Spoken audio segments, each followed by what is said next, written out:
So anyways, so our victims are in bunny costumes now, and everyone does a costume change. All the killers do a costume change, and Bill Moseley, Chop Top, whatever we're gonna call him, he does his little "Who's Your Daddy" rap or whatever, and that really doesn't serve any purpose. And then they decide to take them to meet Dr. Satan, and Otis whips out a 45, and that always pissed me off. They've got chainsaws, I assume, since it's ripping off chainsaw, and they've got axes and all sorts of other murdering weapons to cut people's flesh off. So he whips out a Desert Eagle, a 45, a gun on a guy. What the fuck? I mean, why? That serves no purpose. And he does that to put him in a casket. Because there's some sort of strange pulley lever system to get into Dr. Satan's underground lair.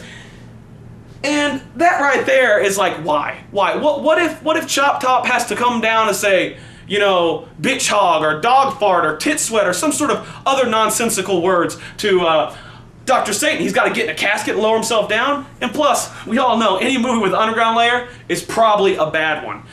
Suck my gun dick till I come stars and bars. Woo! Hot down! So, realizing the idiocy they are filming, they decide as soon as the girl gets down into Dr. Satan's lair, they pull off her bunny costume because they realize bunny costumes were stupid. They should have just avoided. And also, there's a giant cemetery behind the Firefly house. Doesn't that give it away a little bit, a huge cemetery? Anyways, so we're in Dr. Satan's underground lair, and there's bone pianos like the Goonies and all sorts of other nonsense. And Dr. Satan's this huge puppet thing. He's got mechanical arms holding him up. I'm not sure how that works. And he's working on Singled Out's brain. And I'm not really sure the relationship between the Firefly family and Dr. Satan. Do they drive people crazy and then send them to the lair so he can work on them to make super soldiers? And also, there's mental patients just sitting around his lair. Like, you know, the guy in the halo, do you think he's really going to wreck shop? The guy drooling his oatmeal, you think he's going to be good on the battlefield? I don't really understand how it goes. But all of a sudden, a super soldier does show up, and his head's all gooey, and he spits out pus, and he has an axe, and he can't aim worth a damn, which proves Dr. Satan's really not that good at making super soldiers. And that whole plot line is moronic. It's an insult to your intelligence. This movie is a crime against humanity. If you have eyes or a brain, avoid it. So yeah, Dr. Satan is working on people's brain, and the super soldier's chasing her around, and she manages to get free, only to run into Captain Spaulding from the beginning, who turns out, oh my god, he's with the Firefly family. So it's like, wow, that's just total shit. And then at the end, she's stuck getting her brain worked on by the evil Dr. Satan. Oh, that's a great name too, Dr. Satan. That's real cool. That's about as cool as Chase Meridian, but the worst name in movie history.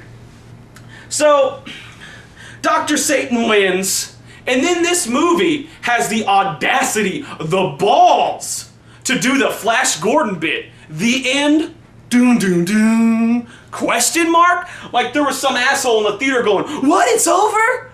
No, dude, you were praying for the end after the first 5 minutes.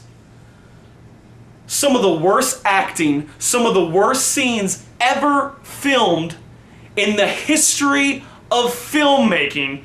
This movie is total shit. He should have never been allowed to redo more movies. He should never been allowed to destroy Halloween. Because let me tell you something right now.